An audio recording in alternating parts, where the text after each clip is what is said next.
ہم جے اسمتھ کے ساتھ بات چیت کر رہے ہیں کہ آثار قدیمہ کس طرح بائبلی تاریخ کی تصدیق کرتی ہے۔ ہمیں امید ہے کہ کافی دیر سے آپ ہمارے ساتھ ہیں اور اس سے لطف اندوز ہو رہے ہیں۔ آئیے اس قسط میں بھی ہمارے ساتھ رکھیے تاکہ ہم مزید موضوعات پر بات چیت کر سکیں۔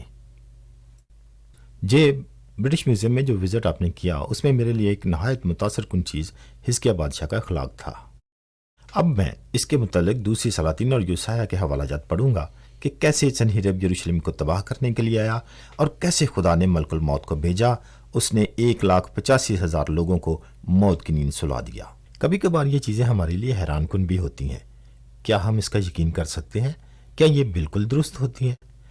کبھی کبھی یہ ہمیں غیر حقیقی سا لگتا ہے۔ کیا ہم یقین کر سکتے ہیں کہ یہ کہانی سچ ہے؟ جب ہم نے حزقیہ کی خلاقیت پر غور کیا اور سنہیرب کے رویے کو دیکھا تو یہ بالکل ویسا ہی تھا جیسا بائبل مقدس میں بیان کیا گیا ہے۔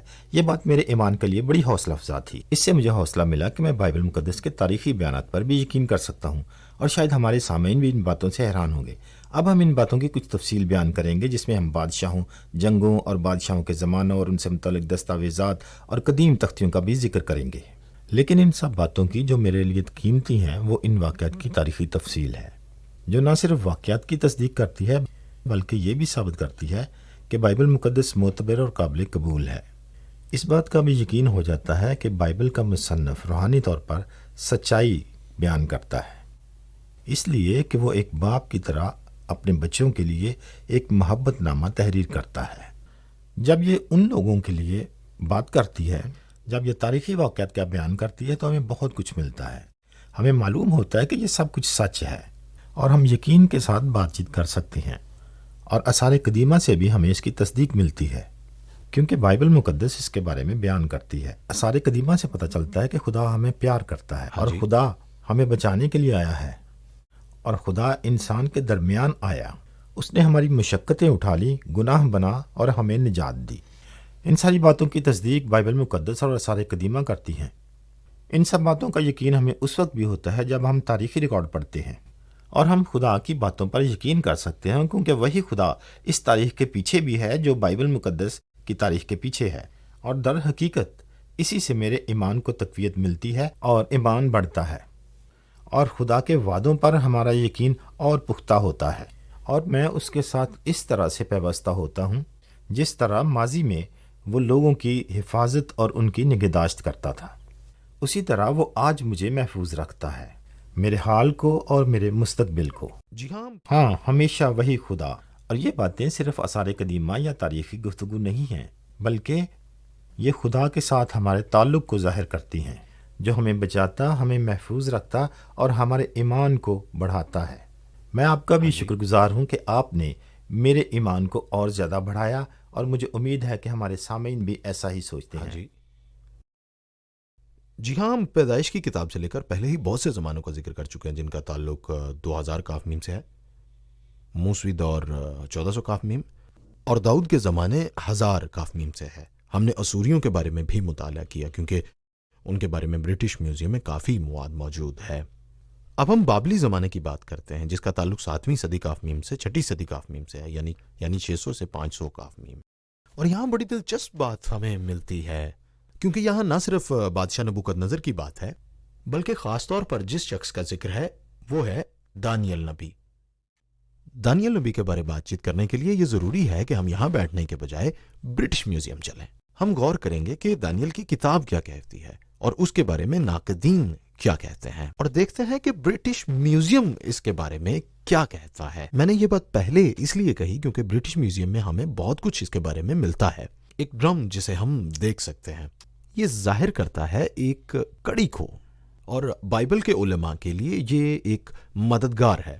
وہ لوگ جو میوزیم سے رجوع کرتے ہیں اس کتاب کی پیچیدگیوں کو سمجھ سکتے ہیں اور اس دور کے بارے میں بھی جان سکتے ہیں، اور ان حقائق سے یہ بھی جان جاتے ہیں کہ یسوع مسیح کون ہے، کیونکہ وہ نام جو یسوع مسیح نے سب سے زیادہ اپنے لیے استعمال کیا ہے وہ ہے ابن آدم۔ اسے دیکھیں تو ایسا لگتا ہے کہ وہ صرف ایک انسان ہے۔ اب دانیل کی کتاب اس کی تفصیل بیان کرتی ہے، لیکن ان حقائق کو جاننے کے لیے ہمیں میوزیم میں جانا ہوگا۔ تو آئیے اس کے لیے پھر ہم چلتے ہیں میوزیم کی طرف، وہاں بابلی زمانے کا مطالعہ کریں گے اور پھر کوئی نتیجہ اخذ کریں گے۔ تو آئیے چلیں۔ ابھی ہم دانیل کی کتاب پر غور کرتے ہیں۔ ہم غور کرتے ہیں 539 کاف میم پر، یہ وہ زمانہ ہے جب دانیل بابل میں اسیر تھا۔ اب تاریخ دان دانیل کی کتاب کو پسند نہیں کرتے کچھ وجوہات کی بنا پر۔ دانیل کی کتاب میں بہت سی نبوتیں ہیں اور یہ 4 سلطنتوں کی بات کرتی ہے۔ اب 2 سلطنتوں کے بارے تو کوئی مسئلہ نہیں۔ پہلی بابل سلطنت 500 کافمیم میں، یہ وہ جگہ ہے جس کے بارے وہ جانتا ہے کیونکہ وہ بابل میں رہتا ہے۔ وہ فارس کو بھی جانتا تھا اور دارا بادشاہ کو بھی اور خورس کو بھی، کیونکہ وہ وہاں تھا جب 539 کافمیم میں یہ تباہ ہوا۔ مشکل اگلی 2 سلطنتوں میں ہے، کیونکہ جب آپ دانیل پہ غور کرتے ہیں تو وہ یونانیوں کی بات کرتا ہے جن کا دور 400 کافمیم کا دور ہے۔ پھر وہ رومیوں کی بات کرتا ہے جن کا دور 200 کافمیم سے ہے۔ لہٰذا کس طرح سے ایک آدمی جو 500 کافمیم میں ہے وہ 300 یا 400 کافمیم کی بات کر سکتا ہے؟ اسی وجہ سے مورخین دانیل کی کتاب کو ناپسند کرتے ہیں اور اسی لیے وہ اس میں سے غلطیاں نکالنے کی کوشش کرتے رہتے ہیں۔ جب وہ تاریخ پر روشنی ڈالتے ہیں تو دانیل کی کتاب میں موجود کہانی سامنے آ جاتی ہے۔ دانیل کی کتاب میں ایک بادشاہ کا ذکر ہے جس کا نام بیلشازر ہے۔ ہم جانتے ہیں کہ دانیل بیلشازر کی ضیافتوں میں شریک تھا جب دیوار پر کچھ لکھا جا رہا تھا۔ وہ 5ویں باب کی 16ویں اور 29ویں آیت میں اس کا مطلب بیان کرتا ہے۔ اس پر بیلشازر اسے کہتا ہے کہ تم تیسرے درجے کے حاکم ہوگے۔ کیوں؟ جبکہ بیلشازر نمبر 1 ہے، اسے دوسرے پہ ہونا چاہیے۔ اور اہم بات، کیا وہ صحیح بادشاہ تھا؟ اب یہاں جو کتبے ہیں ان کا تعلق 500 کافمیم سے ہے، لیکن آپ نے دیکھا کہ یہ بیلشازر کے بارے میں بات نہیں کرتے ہیں، بلکہ یہ چیزیں جو ہیں یہ نبونیدس کے بارے میں بیان کر رہی ہیں۔ نبونیدس بابل کا آخری بادشاہ تھا، اس لیے ان باتوں کی وجہ سے بعض تاریخ دان یہ سمجھتے ہیں کہ ہاں بائبل غلط بیان کر رہی ہے۔ نبونیدس ہی آخری بادشاہ ہے۔ جس نے بھی دانیل کی کتاب لکھی ہے اس نے 2 صدی کافمیم میں یا رومیوں کے دور میں، لیکن اگر حقائق کو جاننے کے لیے ہم 5ویں یا 6 صدی کافمیم میں واپس جائیں اور ان واقعات اور حقائق پر غور کریں، بہت سی غلطیاں سامنے آتی ہیں تو پتہ چلتا ہے کہ ان کا علم اتنا درست ثابت نہیں ہوتا جتنا وہ خود کو سمجھتے ہیں۔ اب ہم کیا کریں؟ ہم ایک اور ڈرم کو دیکھنا ہوگا اور وہ یہ ہے، دیکھیے یہ وہ ڈرم ہے جو اس راز سے پردہ اٹھاتا ہے اور یہ زگرت سے دریافت ہوا۔ زگرت اور شہر کا علاقہ ہے۔ نبونیدس جسے ہم جانتے ہیں کہ بابل کا آخری بادشاہ تھا، اس نے زگرت اور اور شہر دوبارہ تعمیر کروایا۔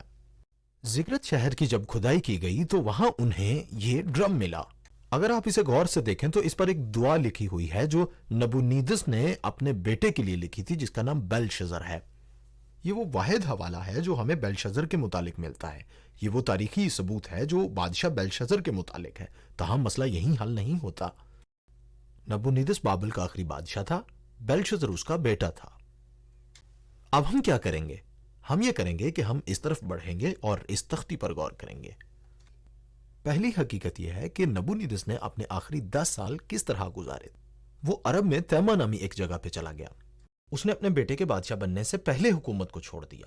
اس ڈرم پر ہم اس بات کی تفصیل دیکھتے ہیں جس پہ اس کا نام لکھا ہوا ہے، یعنی بیلشازر، جس کا مطلب ہے کہ دونوں یکے بعد دیگرے بادشاہ تھے۔ اب ہمیں سمجھ آتی ہے کہ دانیل 5ویں باب کی 16ویں اور 29ویں آیت کیا کہتی ہے۔ اگر دانیل تیسرے درجے کا حاکم ہے تو نبونیدس اور بیلشازر پہلے اور دوسرے درجے کے ہیں۔ لیکن ذرا سوچئے، اگر یہ سب کچھ 2 صدی میں لکھا گیا، رومیوں کے دور میں، اور پیچھے نظر کریں تو پھر کس طرح سے دانیل کی کتاب کا مصنف یہ سارے حقائق جان سکتا ہے؟ دیکھیں، ہم جانتے ہیں کہ ہیرودیتس 5ویں صدی کافمیم یعنی 400 کافمیم کی بات کرتا ہے۔ 100 سال بعد ہی حقائق ٹھیک سے یاد نہیں رہے تھے۔ ہیرودیتس کے بارے پڑھیں تو وہ نبونیدس کے بارے میں کس طرح سب بیان کرتا ہے۔ اصل میں وہ بھی ان کتبوں کو دیکھ کر بیان کرتا ہے۔ کس طرح سے ایک آدمی جو 2 صدی میں ہے وہ بہتر جان سکتا ہے اس سے جو 4 صدی میں ہے؟ اور ہم جانتے ہیں کہ دانیل کی کتاب کا مصنف 500 کافمیم یعنی 6ویں صدی کافمیم میں تھا۔ اور ابھی ہمیں یہ جان کر بڑی خوشی ہوگی، پتہ ہے کیوں؟ کہ اگر دانیل کی کتاب 500 کافمیم میں لکھی گئی ہے تو اس کا مطلب ہے یہ نبوتی کتاب ہے۔ ابھی آپ سمجھ پائیں گے کہ تاریخ دان کیوں دانیل کی کتاب کو پسند نہیں کرتے۔ رکاوٹ کون ہے؟ رکاوٹ تاریخ دان خود ہیں۔ یہ ڈرم اس جگہ پر بتاتا ہے کہ دانیل کی کتاب 500 کافمیم میں لکھی گئی، 2 صدی میں نہیں، اور اس کی تصدیق یہ کتاب خود کرتی ہے۔ کیونکہ اب ہم جان گئے ہیں کہ یہ کیا کہتی ہے اور ایمان رکھتے ہیں، اور میں بڑا پرجوش ہوں۔ مسلمان جب مجھے ملتے ہیں اور یسوع مسیح کی ذات پہ بات کرتے ہیں اور وہ کہتے ہیں کہ یسوع مسیح انسان سے بڑھ کے کچھ نہیں ہے، اور ہم بھی جانتے ہیں کہ یسوع مسیح کے لیے جو زیادہ لفظ استعمال ہوا ہے وہ ہے ابن آدم، وہ کہتے ہیں کہ یسوع مسیح ایک آدمی ہے، اور میں کہتا ہوں کہ نہیں، آپ نے دانیل کی کتاب نہیں پڑھی، کیونکہ دانیل کی کتاب ابن آدم کی تعریف بیان کرتی ہے۔ دانیل 7ویں باب کی آیت نمبر 13 اور آیت نمبر 14 میں درج ہے۔ 7ویں باب کی آیت نمبر 13 اور 14 یہ بیان کرتی ہے کہ ابن آدم ازل سے ابد تک ہے، وہ ہر قوم، ہر قبیلے اور ہر اہل زبان پر حکمران ہے۔ یہ دعویٰ خدا کے علاوہ اور کوئی نہیں کر سکتا ہے۔ خدا ہی ازلی اور خدا ہی ابدی ہے۔ چنانچہ جب یسوع مسیح خود کو ابن آدم کہتا ہے تو اس کا مطلب ہے وہ خدا ہونے کا دعویٰ کرتا ہے۔ یہودی اس بات سے بخوبی آگاہ تھے کیونکہ انہوں نے دانیل کی کتاب کو پڑھا تھا، انہیں اس میں کسی قسم کا کوئی شک نہیں تھا۔ ہم نے بھی دانیل کی کتاب کو پڑھا، ہمیں بھی کوئی شک نہیں ہے۔ چنانچہ یسوع مسیح ابن آدم ہونے کا دعویٰ کرتا ہے تو در حقیقت وہ خدا ہونے کا دعویٰ کرتا ہے۔ خدا کا شکر ہو، خداوند کا شکر ہو، یہ تاریخی ہے۔ خدا کا شکر ہو ان حقائق کے لیے جو 15 فٹ کے اس کمرے سے ہمیں ملے، جو یہ بتاتے ہیں کہ دانیل کی کتاب 500 کاف میں لکھی گئی، 200 کاف میں نہیں۔ یہ تاریخی ہے، معتبر بھی ہے۔ اسی سے ہم دیکھتے ہیں کہ یسوع مسیح کون ہے، ابن آدم کون ہے، وہ بذات خود خدا ہے۔ یہ اختیار ہم رکھتے ہیں۔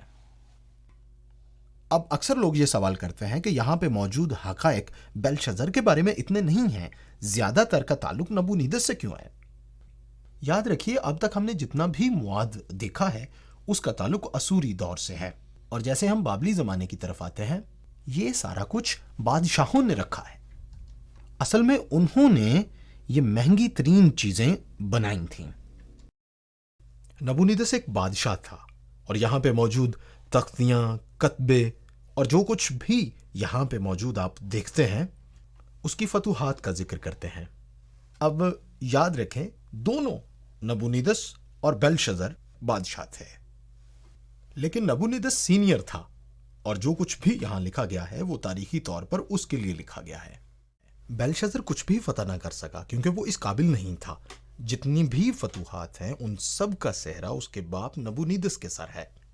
اس سے پہلے کہ بیلشزر کچھ کرتا، بابل 539 کافمی میں دارا کے ہاتھوں خورس کے زیر اثر تباہ ہو چکا، سو اس کی فتح کے بارے کچھ بھی نہیں لکھا گیا۔ اس لیے جو کچھ ہمارے پاس یہاں ہے وہ نبونیدس کا کیا ہوا ہے۔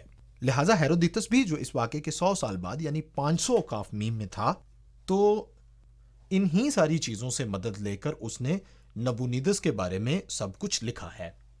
تو اس سب کچھ سے ہمیں کیا پتا چلتا ہے؟ یہی کہ بائبل ان تمام تاریخی شواہد سے زیادہ معتبر ہے۔ بائبل بڑی باریکی سے بیلشزر کے بارے بتاتی ہے۔ اگر ہمیں یہ ڈرم نہ ملتا تو ہم نہ جان پاتے کہ بیلشزر ایک تاریخی شخصیت ہے۔